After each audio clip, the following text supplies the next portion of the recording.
So let me ask you something. Have you ever had that feeling, it's a Saturday afternoon, you've got all the time in the world, literally a universe of entertainment at your fingertips, and yet nothing. Nothing feels right. You're just restless, totally disengaged, and, well, bored. If that sounds familiar, trust me, you are not alone. It's this weird feeling that seems to be haunting our modern lives more and more. And that brings us to this huge mystery, right? We are living in what should be the golden age of entertainment. We've got endless movies, games, social media feeds. So why in the world is the feeling of boredom actually on the rise? It's a paradox that, on the surface, makes absolutely no sense. But it's pointing to something much, much deeper going on inside all of us. And here's the thing you've got to understand. Boredom isn't just some trivial feeling of having nothing to do. Not at all. The latest research is framing it as this powerful, really uncomfortable, even painful emotion. It's actually a signal. It's your brain trying to tell you something incredibly important about your life. And today, we're going to decode that signal together.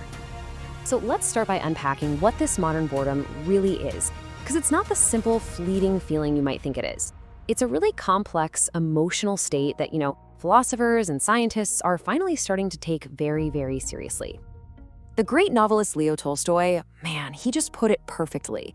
Boredom is that strange, hollow state where it's not just that you lack something to do, you actually lack the desire to do anything at all. It's like this motivational paralysis, where even the things you normally love just feel flat. And Tolstoy's idea lines up perfectly with the modern scientific view. Boredom is basically an alarm bell. It's your brain's way of screaming, hey, what you're doing right now isn't fulfilling. This doesn't connect with your sense of purpose. We need to change course. It's a profound disconnect from a feeling of real personal meaning. All right, to really get a handle on this, let's use a metaphor. It's a really powerful one that you see throughout the research. I want you to think of your life as a road trip, and you're driving in the dark. This simple analogy is going to be incredibly helpful for understanding what's happening when boredom strikes.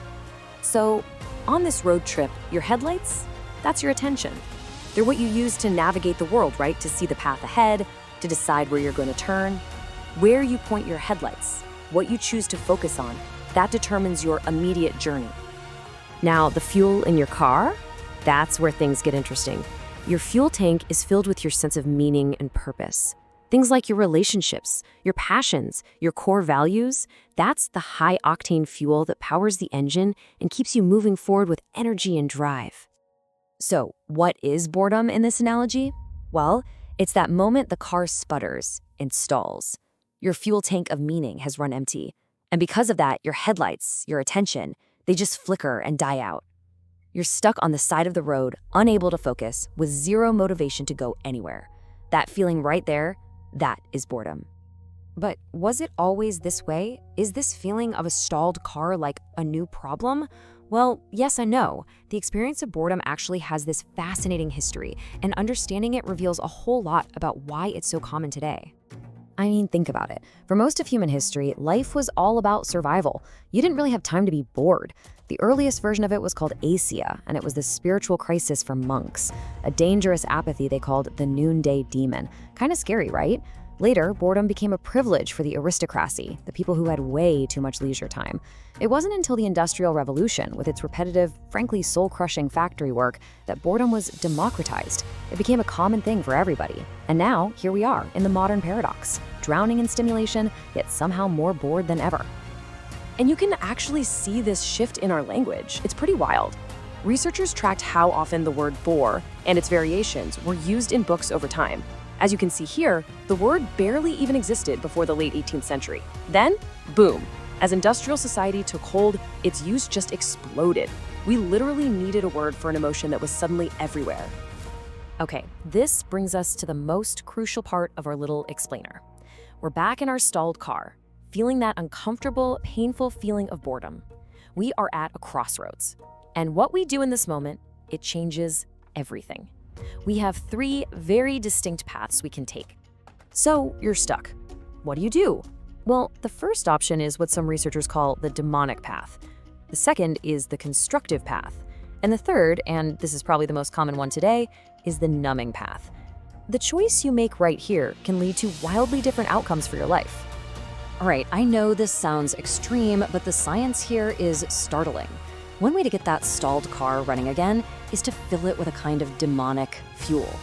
Studies actually show that when people are bored, they are way more likely to engage in sadistic behavior just for stimulation, harming others for a thrill.